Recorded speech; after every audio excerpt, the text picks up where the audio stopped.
All right, cool. Let's check it out. It is. Let me know if that's loud We've enough. all been there, either visiting your uncle or spending some time with your parents, and they'll put on a vinyl of some tacky old rock band. You wince and you pretend to be impressed. Wait, what band is that? What band is Commiserate a little this? Queen? bit with their nostalgia. I recently cast Bass a player, Blood Red Elf singer. against a I don't know. thoroughly unimpressed 20-year-old, and I realized I'm the boomer now. Epic magic here at the Players' Championship. Oh boy. Wow! Is that a Blood Raid? We're the boomers now. Elf off the top with Yasuoka at 2 life. Exactly the card Watanabe There's needed Blood to Raid. draw. Ooh, from Bloodbraid Watanabe. Elf. What Classic. does he cascade into? It's Maelstrom Pulse. He says, I will Maelstrom Pulse the Glenalendra Archmage. Yeah, doesn't want to target It Tarmogoyf gets because that blow up countered, his own but Tarmogoyf. in they come and that's That's it! game! What a match! Good old boomer John. That's right. Boomer Jund. There is a bell curve new players are slid right into when learning to Queen, hair metal area, scorpions. Yeah, I'm not sure. I'm not sure. The bass player was the singer, it looked like.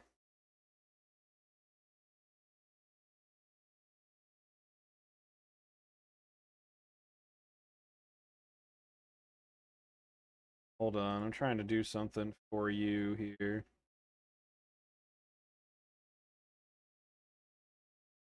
I don't know. 1 second. Start the video again.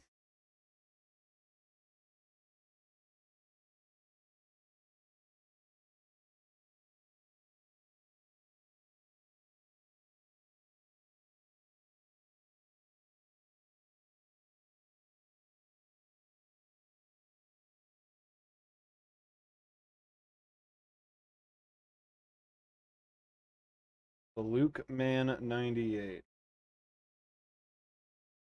Luke Man, I'm making you a mod.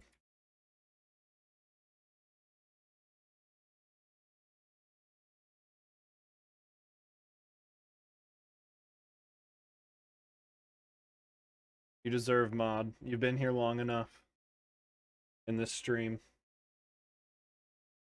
Congratulations. Alright, let's keep watching. evaluate Magic the Gathering. First, you look at cards like Drakuseth, Maw of Flames. Just look at it. It has 7 power, flies, and its text box is the kind that makes your opponent pick it back up again for a second read. How is this not the best Magic card? But then you learn about archetypes. The game is divided into core recurring strategies, each with multiple variations. The main 3 for the longest time were aggro, control, and combo. Aggro is when you choose to play worst cards on average, but they tend to cost less mana, so you play them out faster. Needs to have a fantastic start to get the job done. Convoke.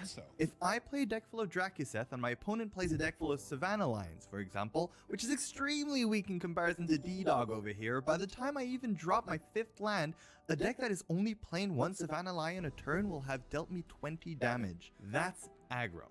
Now control is where you choose to play Small less powerful creatures. than average Small creatures that attack every turn from the beginning of the game, and I guess, well, I mean, yeah, man, if you're playing only 6 drops in your deck, that's pretty bad. That's pretty bad. cards, but you combine them with draw effects. That way, over time, you overwhelm your opponent with Red, card white, effects. burn. The card Counterspell, for example, is not remotely as game-ending as Drakuseth. But if you counter or remove a Drakuseth and keep on drawing cards with the rest of your mana, then you have a game plan. See, this is just like classic Magic theory. I don't know. And it's what separates the good players from the bad players for the most part, it seems like. Is understanding. Understanding just as the theory. To syncopate. And that's live, because Syncopate pretty easily can counter these big burn spells. He also could counter the Eidolon if he wanted. Right. He doesn't. He's just going to go for the good old Wrath. Combo is when Supreme you never even Verdict. heard of Drakuseth, because you found a way to combine a few generally unplayable cards that win the game before your opponent has the time to... Yeah, it's just a game theory, but I think a lot of people don't get it. I don't know. Or a lot of new players don't seem to get it. Like, they're like, I just want to play the biggest thing possible and make a bunch of them. Oh, you're making a joke. Okay. Yeah. Okay. I'm like, Bro, like, a lot of people don't get it, but yeah. Even dream of 7 mana. No blocks. Blazing Shoal. Painter's Servant, for example, is an innocuous card on its own. But if you follow it up with Grindstone, your opponent's library does a backflip. You see where I'm going here. Classic It's been combo. a few years, but someone at some point asked what happened if I played with only good cards.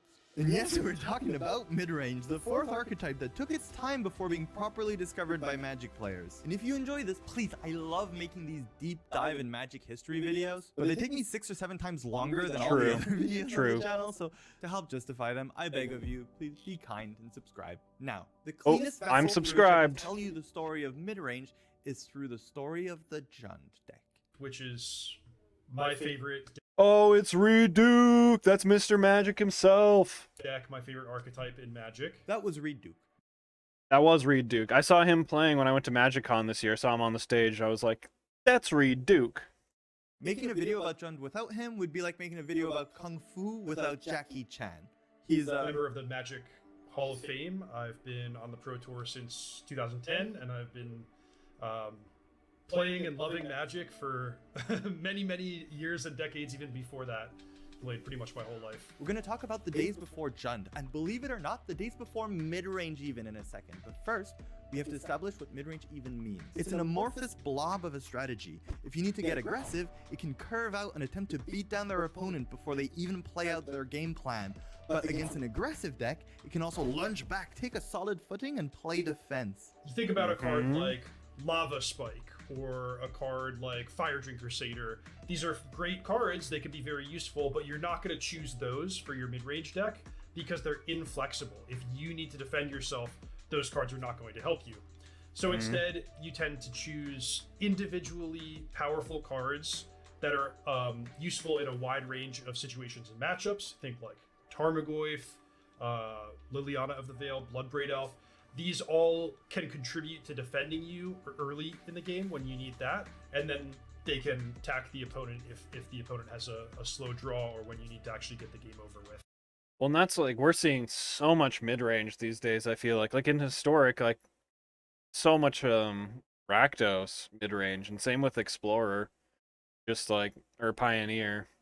Like, that's like the main deck. It's making a good mid-range deck is a good deck with good cards.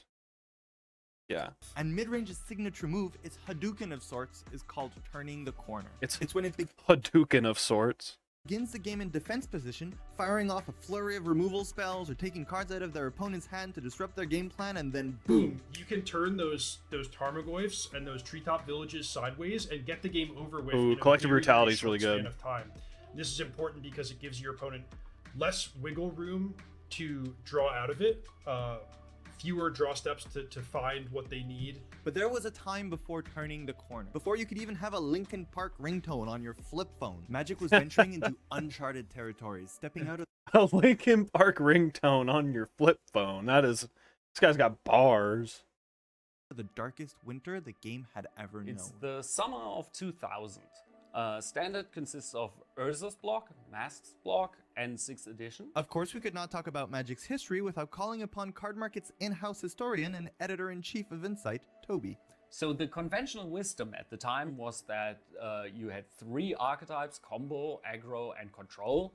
The idea was that the combo decks would actually beat the aggro decks because they'd be faster, which also sounds weird to modern ears, but they would lose to the slower control decks, and the control decks would lose to the aggro decks because they would be Rock, paper, overpowered. scissors. The funny thing about this is control and combo usually used blue, some black, and white, and aggro decks often used red, white, and some green. But the combination of black and green was kind of embarrassing. In the early days of Magic, black and green was like a really not desirable color combination. It was, you'd go Rock, be right? trading at your local store and you'd say, oh, well, I'll trade for any dual land, but not Bayou. Like, no thank you on Bayou. But like a country rebuilding from the ravages of war, a forest regrowing after a fire, or your self-esteem after accidentally calling your first grade teacher mom, Magic was coming out of a dark age.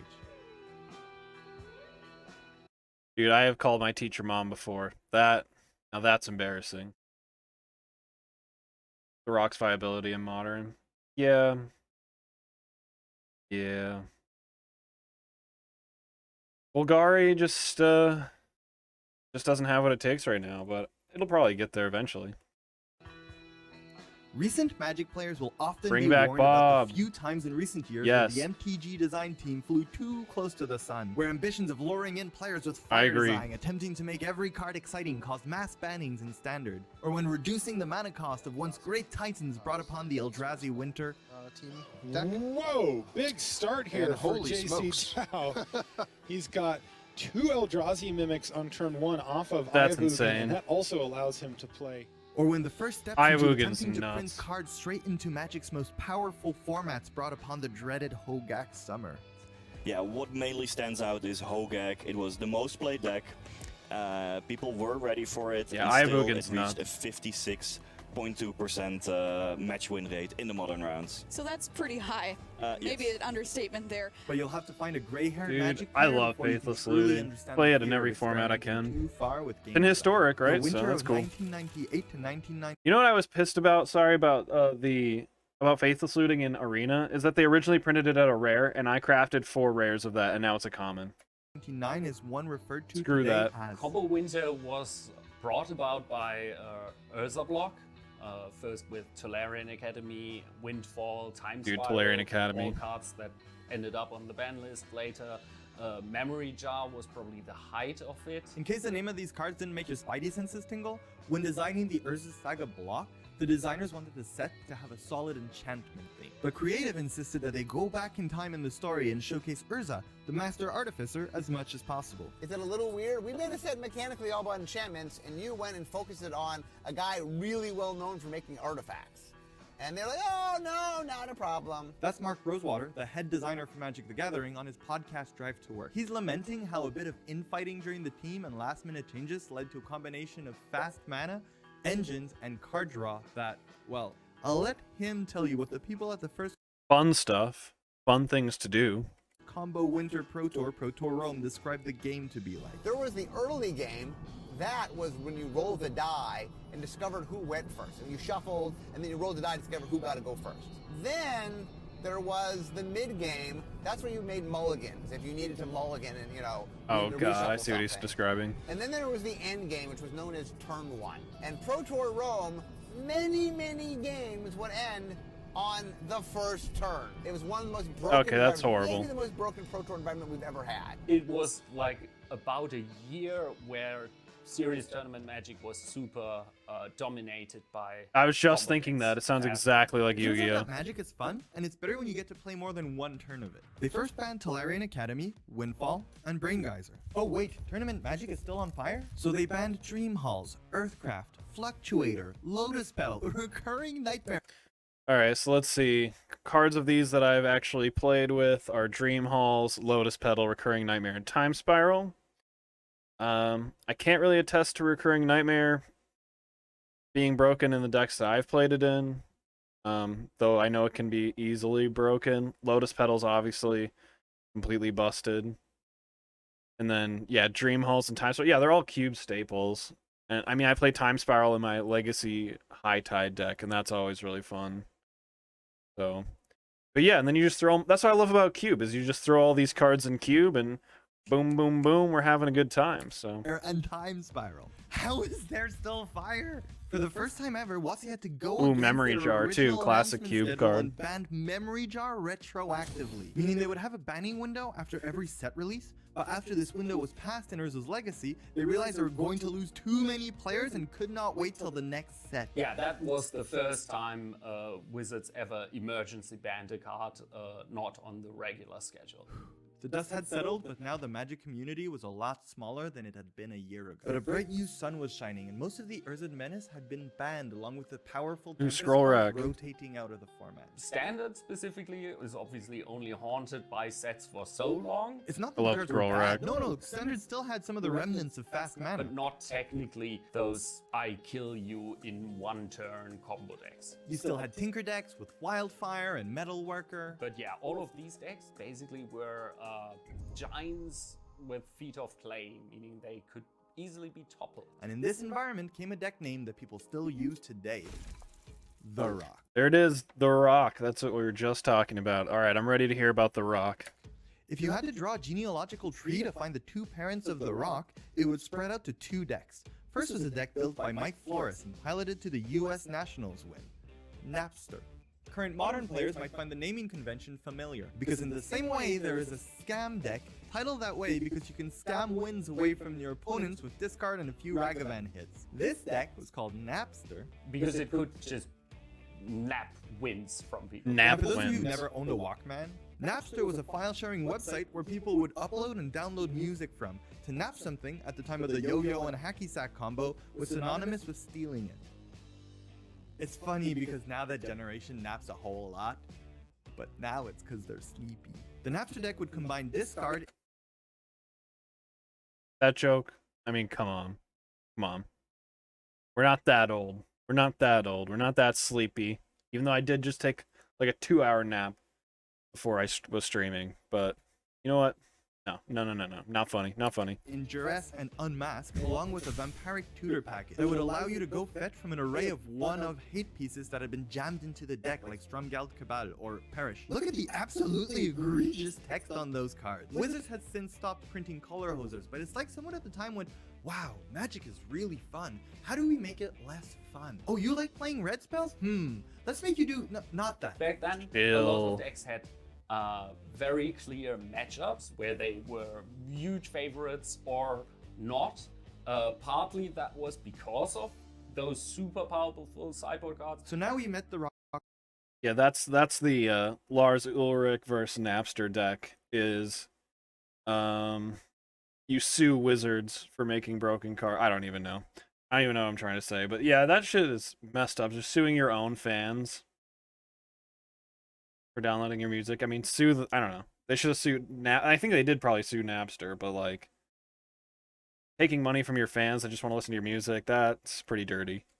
Mommy, the Napster deck. Let's meet its other mommy, which was a deck in the Urza block format. Future Hall of Fame member Jelger Vigelsma won a Dutch Pro Tour qualifier in 1999 playing a black-green deck, and he wrote an article report about it in the dojo. You're here on YouTube, enjoying Magic content, and maybe later, you'll explore the top decks of the metagame on MTG Goldfish, or browse the best cards to throw in your commander deck on EDH Rec. But kids those days had the dojo, which looks like the upside-down version of the Wikipedia references chapter.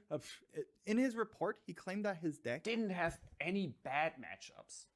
He then admitted it also doesn't have any good matchups. At least that was like a departure from how Magic often worked back then. Please note that this is the very first mention of what is a cornerstone of mid-range decks nowadays, the 50% deck. The Murktide deck in Modern or the Rakdos mid-range deck in Pioneer are all a good example of this. Decks that don't have many archetypes that they are a landslide against, but also don't have many auto losses. The stereotype of Jund and mid-range in general is that all of its matchups are really close to 50-50, which I think there's some truth to that.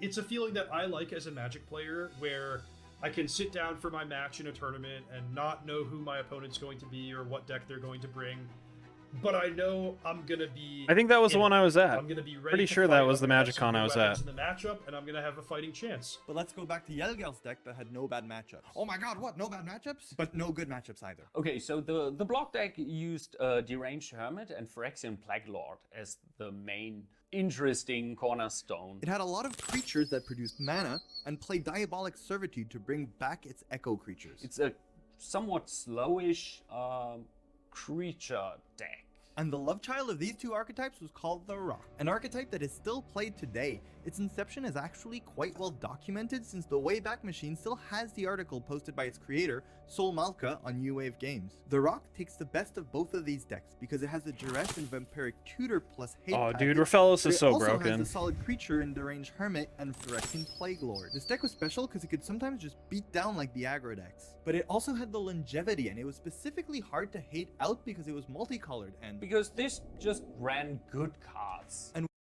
key to a good mid-range deck. Run good cards. Boom. what is most interesting about that article is that Sol calls this deck a control deck.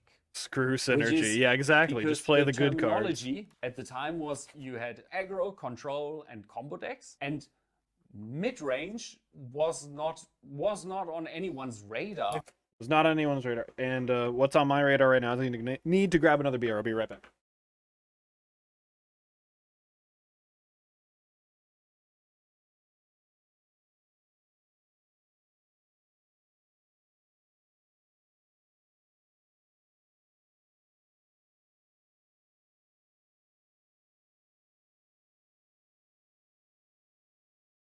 Still beer 30.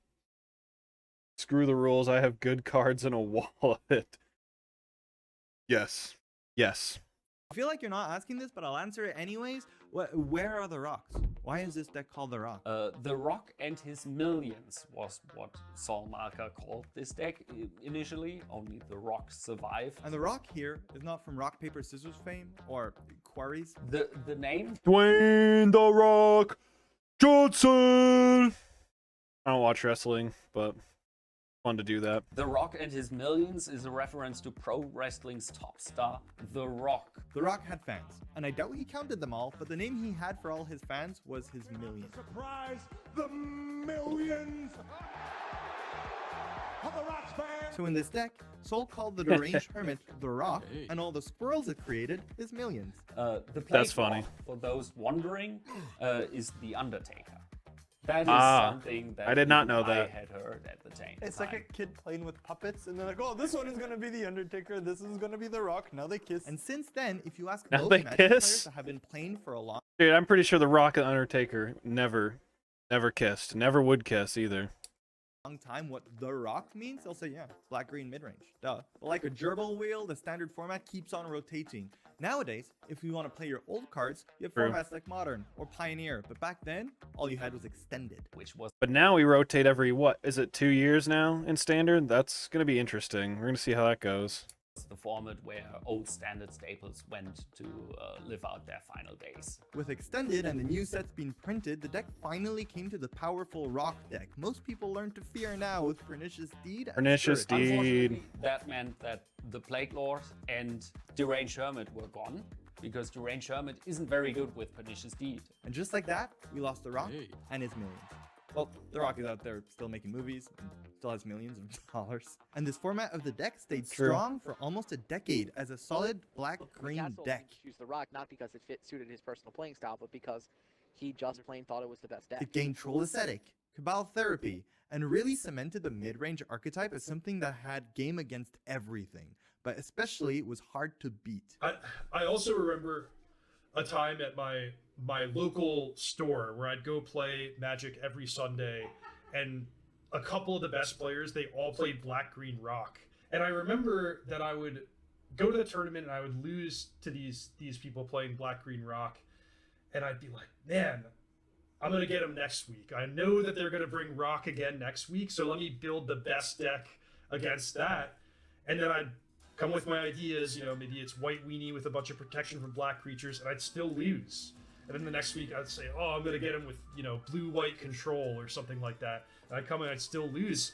And I didn't know what was going on, but I think that If you can't beat them, join them. that is just sort of the story of mid-range, is that they're so adaptable, such high individual card quality, that there's really no weakness that you can obviously exploit. And did you ever find a way to Fable of the Mirror Breaker. beat it?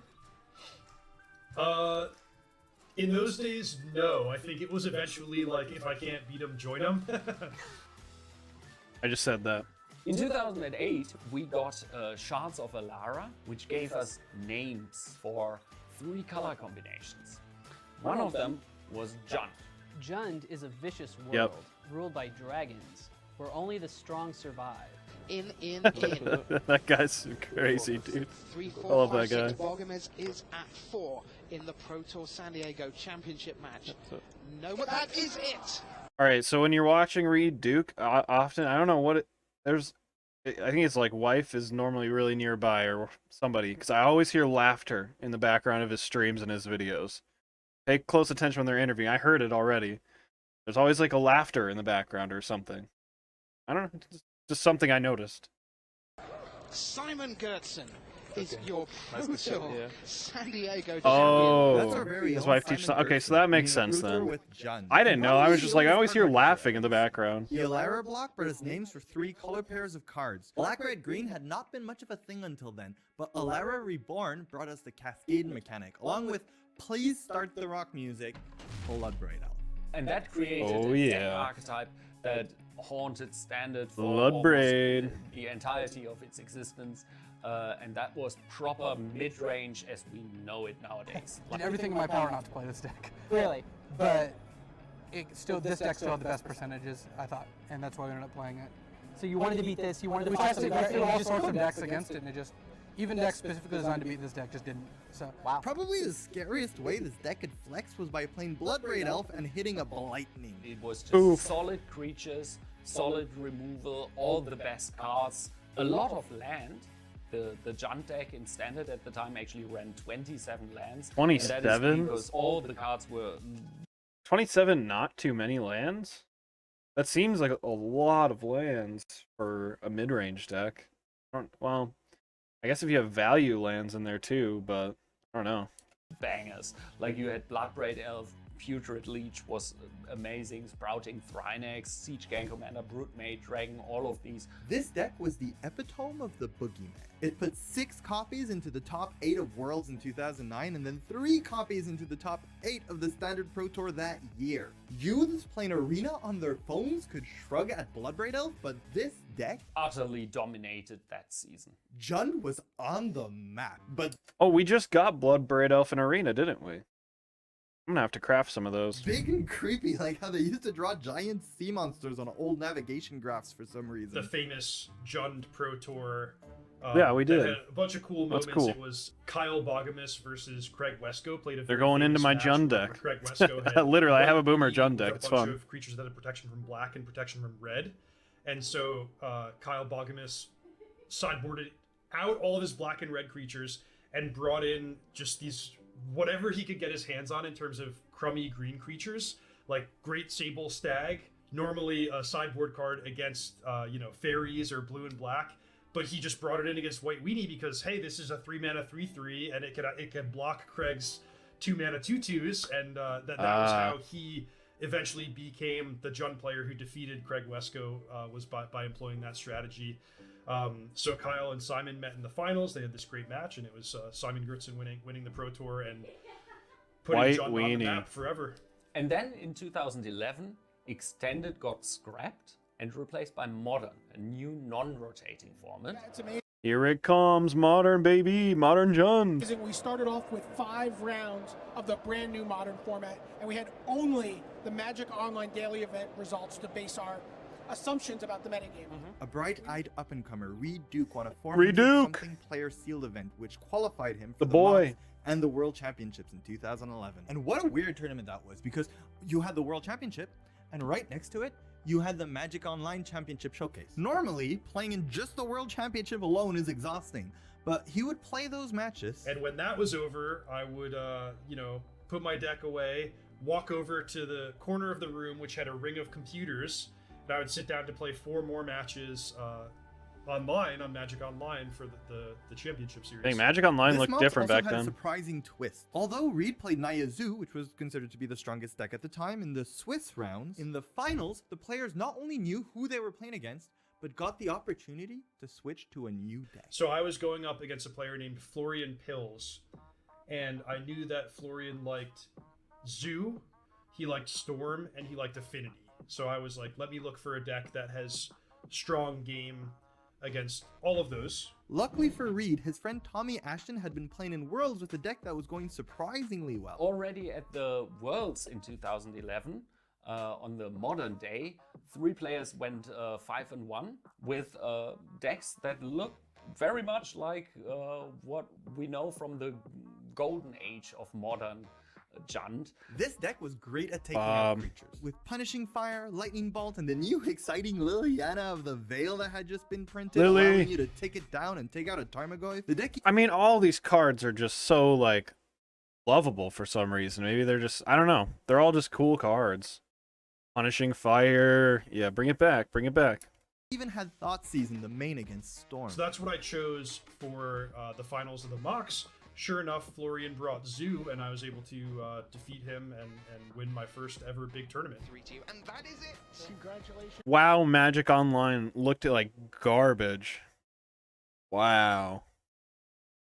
With the green, like, fake felt there. That's crazy. I mean, it still doesn't look great, but this looks like...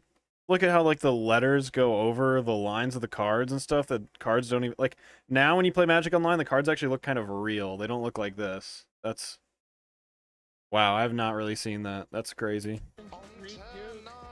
Look like a game of solitaire in someone's... Yeah, exactly. On their Windows 98. Qualified him for Pro Tours and the first ever Players Championship. Also, it was the first time I had a standing balance in my bank account, which is kind of a silly thing to bring up, but as an aspiring Magic player, that gives you a lot of flexibility to travel to tournaments, whereas you know, prior to that, I was mostly just playing on Magic Online. Two very important things happened to the Jund archetype in 2012.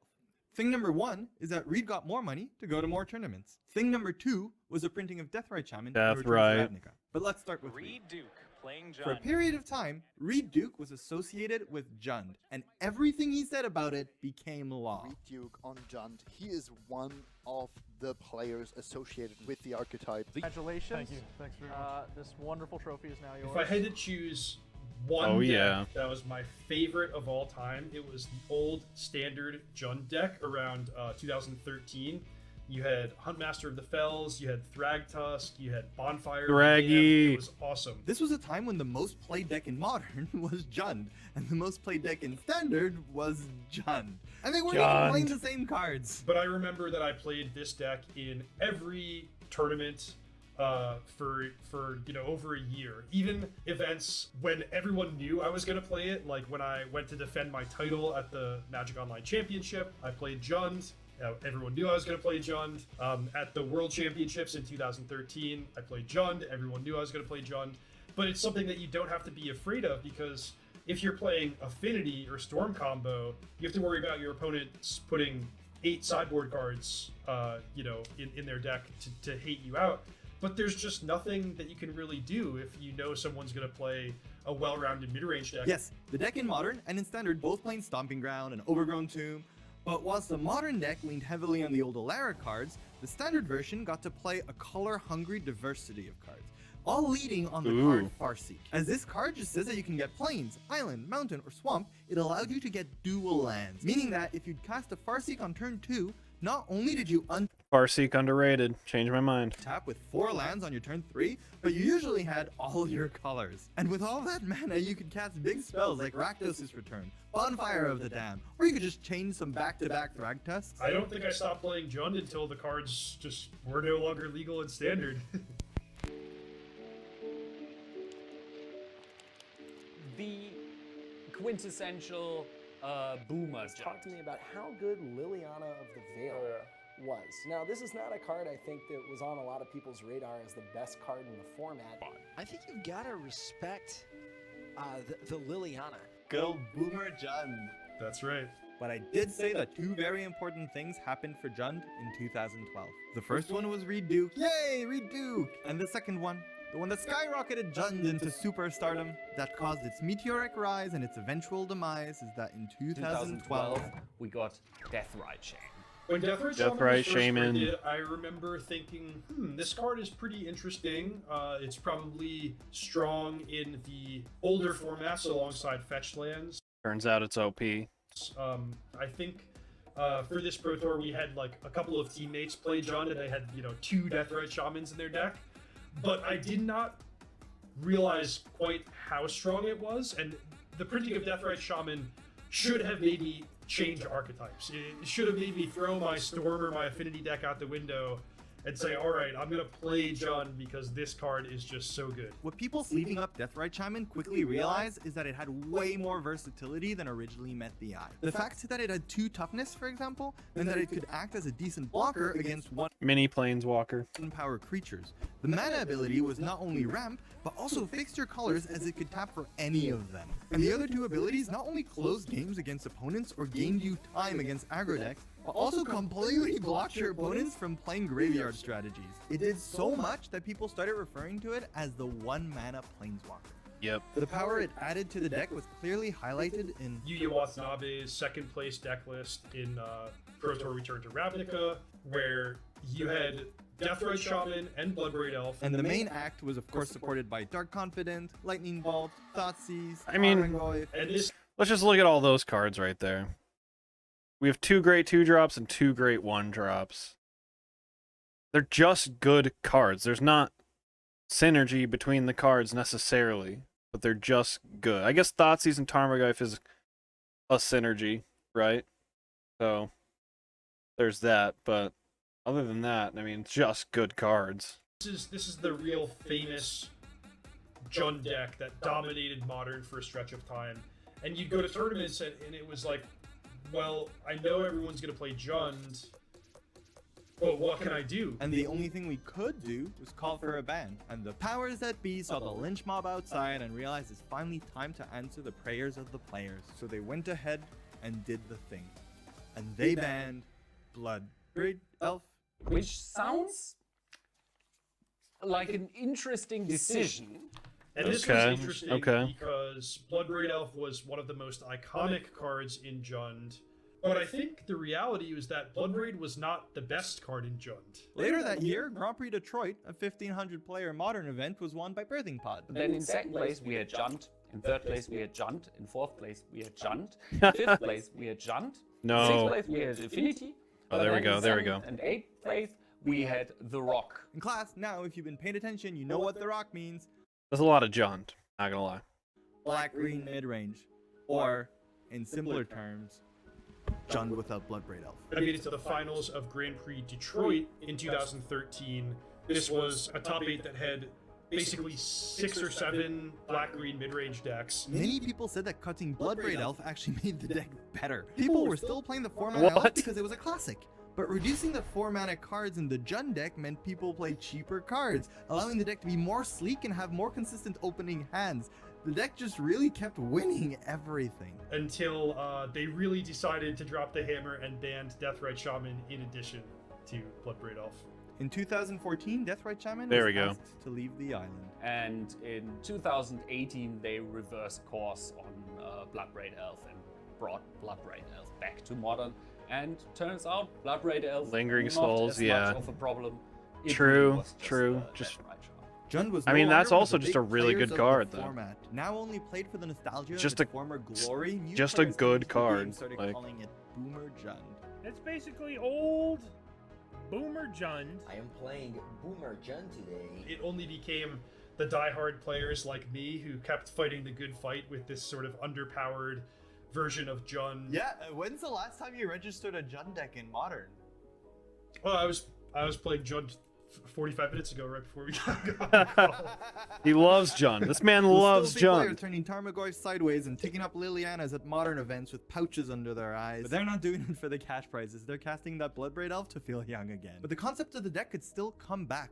The idea of raw power that can't be hated out is still potent. Throughout all of this history, we've seen that the Rock or Jund was like not hateable. It was the deck that did the hating. So it, because of its apparent lack of synergy, of aiming very high, but rather going like a middling approach, it That's Brian Kibler. wasn't as easy to pick apart.